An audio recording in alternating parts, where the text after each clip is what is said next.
भाजपा अग्निवीरों को अपने ऑफिसों में, अपने दफ्तरों में चौकीदार की नौकरी देने वाली है।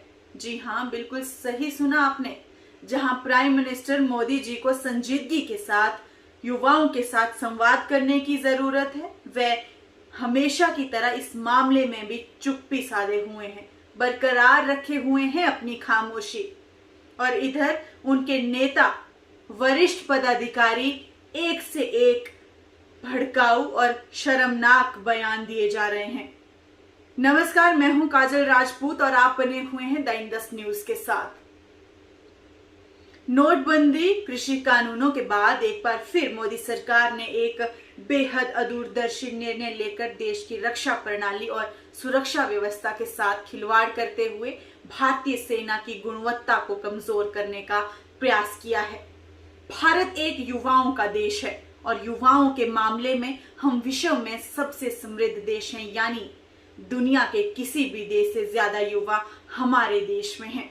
लेकिन शिक्षा, मानसिक स्वास्थ्य और युवाओं के भविष्य पर महामारी ने बेहद बुरा असर डाला है और खास तौर से मोदी सरकार में रिकॉर्ड छूती बेरोजगारी युवाओं के गले में फांसी का फंदा बन गई है।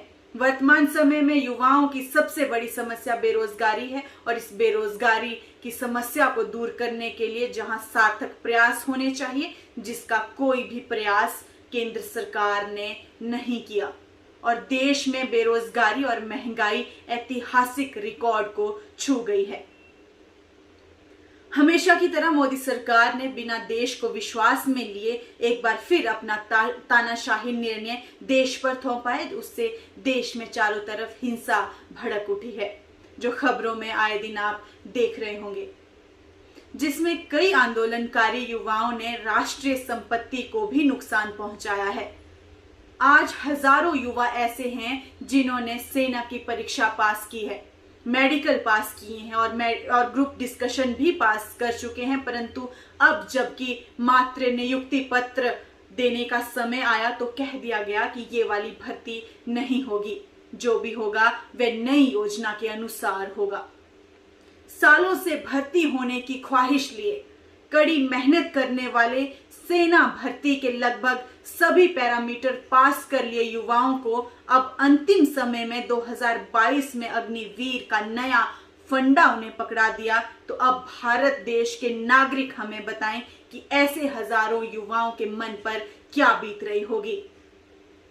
क्या ये नहीं होना चाहिए था कि जिन हजारों युवाओं ने उपरोक्त 3-4 परीक्षाएं पास कर ली हैं, उन्हें नियमित भर्ती के रूप में नियुक्त किया जाता, उसके बाद जब बैकलॉग समाप्त हो जाता तब इस नई अग्निवीर योजना की घोषणा और भर्ती की जाती।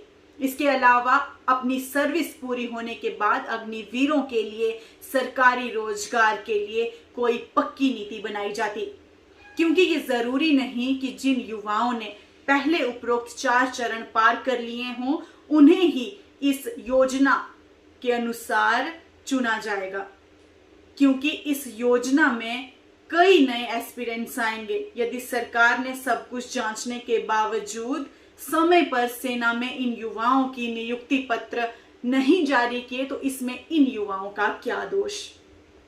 और एक बात और गौर करने लायक है कि इन अग्निवीरों को, जिन्हें सेना के हथियार चलाने का अच्छा अनुभव हो जाएगा और इन 75% वापस जाने वाले युवाओं को सही रोजगार नहीं मिला, तो ये लोग किस तरह के रास्ते अपना सकते हैं, ये अपने आप में सवाल है। क्योंकि ये वही सरकार है जिन्होंने चुनाव के वक्त 2 करोड़ नौकरियां देने का वादा किया था। और एक तरफ भाजपा के मंत्री और वरिष्ठ पदाधिकारियों के ये शर्मनाक बयान सुनिए। पहले ये वीडियो जब वो ट्रेनिंग लेगा और 4 साल की सेवा करने के बाद निकलेगा, 17.5 साल से 23 साल तक की उम्र, यदि वो 21 साल में भी भर्ती होता है, 4 साल काम करता है तो 25 साल में जब वो बाहर निकलेगा तो उसको 11 लाख रुपए उसके हाथ में होंगे और अग्निवीर का एक छाती पर तगमा लगा के घूमेगा। किसी भी, मुझे अगर इस ऑफिस में, बीजेपी के ऑफिस में सिक्योरिटी रखना है तो मैं अग्निवीर को प्राथमिकता दूं। भाजपा अग्निवीरों को अपने दफ्तरों में वॉचमैन की नौकरी देगी तो महिंद्रा कंपनी अपनी फैक्ट्री में गार्ड की नौकरी देने वाली है। और प्रधानमंत्री खामोश बैठे हैं, जिससे ये साबित होता है कि प्रधानमंत्री जी का अहम बातों पर चुप्पी साधना मानो एक इतिहास बन गया है। सवाल ये है कि क्या जनता और लोगों के साथ मशवरा करना जरूरी नहीं? ऐसे बड़े कानून पास करने से पहले स्टेक होल्डर्स से बातचीत करना जरूरी नहीं? आपस में सहमति बनाना राजनीति तौर पर यह जिम्मेदारी किसकी बनती है? ऐसा साबित होता है कि प्रधानमंत्री मोदी जी देश की व्यवस्थाओं के साथ नए नए एक्सपेरिमेंट करने में एक्सपर्ट हैं। पहले नोटबंदी और फिर लचर जीएसटी का एक्सपेरिमेंट, फिर काले कृषि कानूनों का एक्सपेरिमेंट, जम्मू कश्मीर का एक्सपेरिमेंट, सेना में रैंक का एक्सपेरिमेंट और अब अग्निवीर के नाम पर देश की सुरक्षा के साथ खिलवाड़ का एक्सपेरिमेंट। मोदी जी के पकोड़े तलने के बयान के बाद अब भारतीय सेना के बारे में ये सब सुनकर लग रहा है कि भारतीय सेना सेना ना हुई, वॉचमैन ट्रेनिंग इंस्टीट्यूट हो गई। देश की चुनी हुई सरकार अपने रावण जैसे अहंकार में जवान, किसान और युवाओं का किसके इशारे पर दमन और शोषण कर रही है, ये तो मोदी जी ही बता सकते हैं। और जो युवा इस योजना के प्रति विरोध कर रहा है, हिंसा का दामन थामे हुआ है, उससे संवाद करने की जरूरत है इस वक्त। ये मत भूलिए कि उसने एक लंबे अरसे से संयम बरता हुआ है।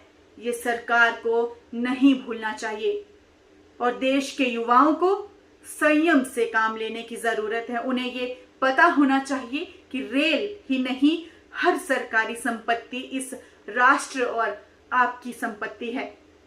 उसके लिए हमारे अपनों ने मेहनत कर टैक्स दिया है, उसे नुकसान ना पहुंचाएं क्योंकि वो हम सब के लिए ही उपयोगी है।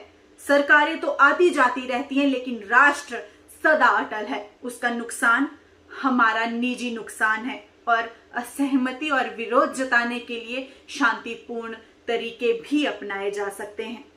इसके साथ मैं अभी के लिए आप सभी से अलविदा लेती हूँ। नमस्कार।